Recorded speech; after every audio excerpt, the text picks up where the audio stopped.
What's going on, MD? This is Demar Hampton. Today we're just gonna do some shoulders and some back. Right now I'm just warming up the shoulders before I go into the actual workout. We're out in St. Petersburg, Gold's Gym on 38. I'm gonna give y'all a show, hopefully. Hopefully so. We'll just get this thing cracking. I'm actually about to go into shoulder press. Basically, I just usually keep my shoulders back. It helps get some rear delts, definitely some of the middle delt. Like I said, it's more like a fly.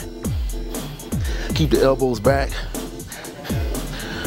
Real good. Get a really good pump off of them.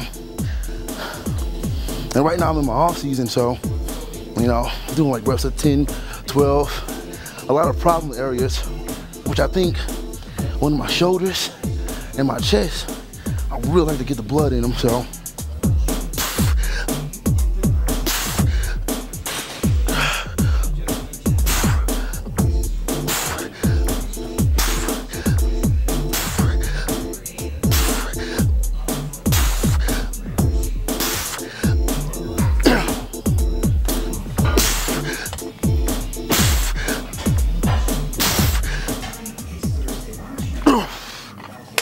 I actually started competing when I was 17.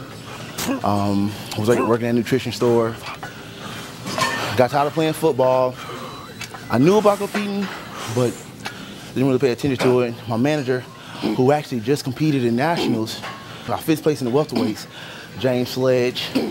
One of the things that stuck to me the most was, he says most people say they're gonna step on stage or they're gonna compete, but don't do it. So ever since he said that, I was contemplating. Ever since he said that, I'm like, all right, well, I'm gonna pick a show. So by me being from Louisiana, Baton Rouge, my first show was the state show. So they did teenage division. I got second place there, you know, and ever since that moment, I've been hooked. I said, when I first started dieting, I was like, I'm not doing this again until I'm 25. Here's 23, and I just competed in August. So what did I tell you? We get that bug and we're hooked. You know, you say you're gonna do something, do it. Don't just sit there and talk about it. Always been a big kid. Like at 12 years old, I got the nickname Debo. I came back to school 7th grade year, one Christmas, and just had muscles. The kids at school were like, man, you swole. I'm like, what the hell is swole? I don't know what swole is. So, shirts, my mom had to, we went through, at the time we were wearing uniforms, and the shirts she bought for the year, had to get new ones. Just constantly growing, you know. Like I said, my dad's big, you know, so I got the good part of jeans. I just didn't get the height. I compete about right around 190. Between about 190, 185, 190. You know, it's just still been a learning process. You know, I've been competing for the last five years. Still trying to learn my body. You know, I know it works, but I know over the past year, certain foods didn't agree with me, didn't have the same reaction 2 years ago. But that's the beauty of, you know, constantly learning, you know, trying new things.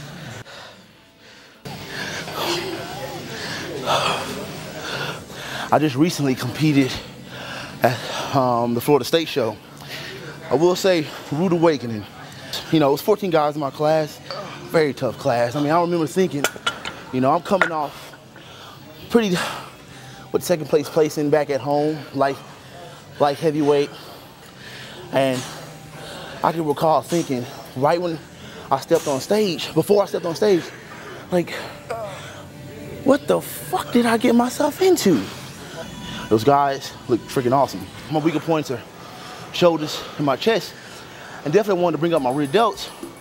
I'm putting a lot of emphasis on that. And by this being my off season, you know, my diet right now it's not too much different from prep, but it's not far. I mean, it's not all the way there. So when it's time for me to prep, you know, it's easier. I mean, I found over the years, dieting just becomes easier and easier. It's just second nature. So, I mean, I figure if I continue to eat year round, you know, slide here and there, have a little bit more food and a few fun food, you know, I should be straight.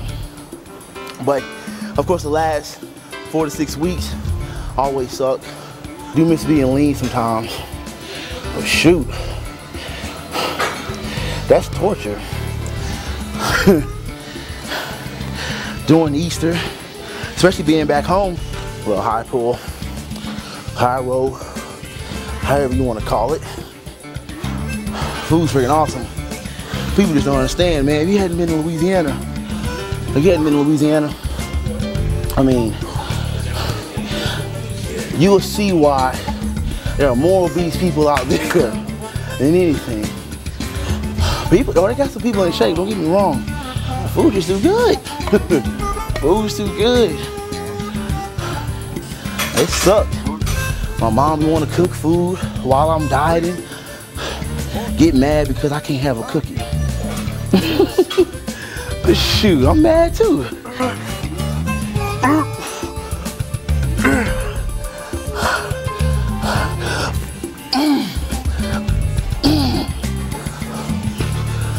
I like to put shoulders and back together. Sometimes some people say it's a little too much. Whatever, you know. I got this from they said my friend of mine, Don Smith, Crazy Wear, and when I first did this, I'm like, dude, like we're not finished. I mean, we'll be here 2 hours, but you know, it actually helped me out a lot, especially during prep. I don't do this all the time during my off season, but I do have to change it up if I want to see any results.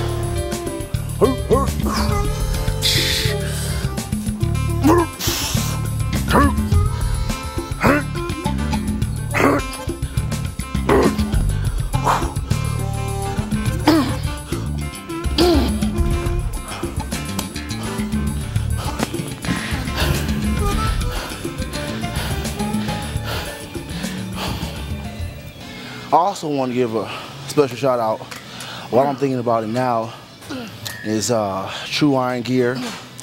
Y'all get y'all posing trunks from them. You know, some good stuff, handmade material. You know, some good people as well. You know, I know all of us do this, and you especially see it in the forums. Before we go to the gym, what we do, go to YouTube and go to bodybuilding motivation videos. When I first competed, my posing routine, I try to make it as unique as possible. I'm not the 1-2 pose, 1-2 front double. That's not my style. I like to be a little more fluent. When I got into it, people would stop me, and the dreads don't help any at all. I first heard about Kai Green when I was 17. Dude was like, dude, you know, I had did my routine in Dirty Diana. This had I didn't know. I was watching more Johnny Jackson videos and Ronnie Coleman and Sean Ray videos, you know, anything. And so my first posing routine, I was emulating Sean Ray. But then I did it with the Dirty Diana routine, and I put a little twist to it. Man, everybody telling me, dude, you look like Kai Green. Like who the hell is Kai Green? And then I was like I said, the dreads don't help, you know. So I looked them up. I thought it was a coincidence. Like, dude, we did this routine in Dirty Diana. So here's to say I can't do that song again, because he killed it. But that's like as I got further into it or watch him a lot, it's one of my favorites. I mean, I don't care what nobody say. You know, we all got our freaking, you know, it is what it is. You know, we're gonna troll about something, you know, but it's one of my favorites as far as one of the new, you know, modern day bodybuilders. But I will say, man, I really, really a fan of like Sean Ray. You know, his physique, his posing, his attitude, everything, you know. But between those two, I mean, it's real good posing. I like good posing, especially, you know, if you condition.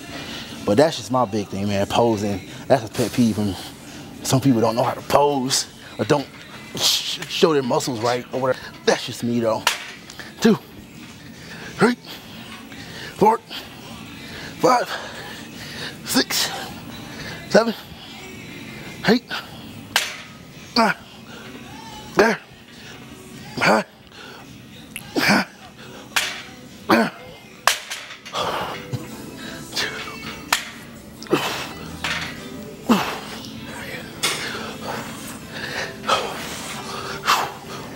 Met a couple people. One in particular, I want to give him a shout out. You know, out here, I know he's not a native as well. Walter Santoni. Want to thank them, him and his girl, his fiance, Aaliyah, for welcoming me with open arms and, you know, he helped me with the ropes and stuff like that, you know. So, but it's just, you know, I always look forward to meeting different people.